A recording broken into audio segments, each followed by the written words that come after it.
আজকের menu chicken কষা। কড়া গরম হয়ে যাওয়ার পর তেল দিয়ে দিলাম। তেলটা গরম হয়ে গেলে নুন হলুদ দিয়ে দিলাম। তার মধ্যে আগের থেকে কেটে রাখা আলু ভাজার জন্য দিয়ে দিলাম। আলুটা বেশ সুন্দর করে ভাজা হয়ে যাওয়ার পর একটা থালার মধ্যে তুলে রেখে দেব। আর এদিকে আমার দেখুন আদা রসুন পেঁয়াজ টমেটো ছিলে রেখেছি। আমার বরমশাই এরকম ছেলা দিয়ে তরকারি খেতে খুব ভালোবাসে, মিক্সিটা খুব একটা পছন্দ করে না। গরম তেলে হালকা চিনি দিলাম, আমার শাশুড়িমা বলেন এতে নাকি রং খুব সুন্দর হয়। তারপর রসুনটা দিয়ে দিলাম, হালকা ব্রাউন কালার হয়ে গেলে এর মধ্যে শুকনো লঙ্কা তেজপাতা দিয়ে হালকা নেড়ে নেব। তারপর আগের থেকে ছেলা পেঁয়াজ দিয়ে দেব, সেটাও হালকা করে নেড়ে নেব। এতে একটু নুন আর হলুদ দিয়ে দেবো, তাতে পেঁয়াজটা তাড়াতাড়ি নরম হয়ে যাবে, আর হলুদ তো রঙের জন্য অবশ্যই। তারপরে টমেটোটা এর মধ্যে দিয়ে দেবো, হালকা করে কষাবো। ধনে গুঁড়ো, চিকেন কারি, মিট মশলা, কাশ্মীরি লঙ্কা আমি এর মধ্যে দিয়ে দেবো, দিয়ে হালকা একটু জল দিয়ে নাড়াতে হবে। শুধু কিন্তু নাড়ানো যাবে না, হালকা জল দিয়ে সুন্দর করে কষাতে হবে। মশলাটা কিন্তু অতি অবশ্যই সুন্দর করে কষাতে হবে, না হলে টেস্ট ভালো হবে না। এদিকে আদা আর কাঁচা লঙ্কাটা আমি দিয়ে দেবো। আর টক দই একটু ফ্রিজের মধ্যে রাখা ছিল, সেটা দিলাম।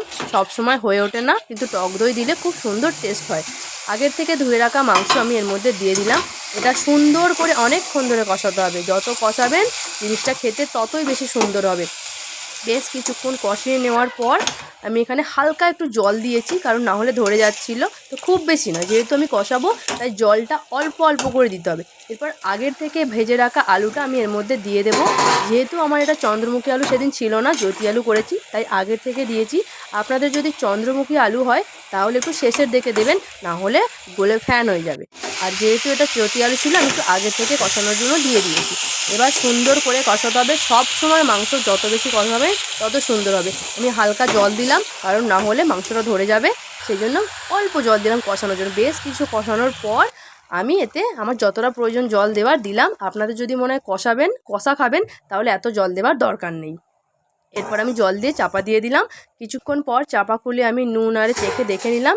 নুন আরে যদি ঠিক থাকে তাহলে আমি কি করবো, এতে গরম মশলা লাস্টে অল্প করে দিয়ে আবার চাপা দেবো 2 মিনিট, কারণ গরম মশলা দেওয়ার পর বেশিক্ষণ ফোটানোর দরকার নেই। তারপর চাপা খুলে দেখলাম আমার চিকেন কষা রেডি।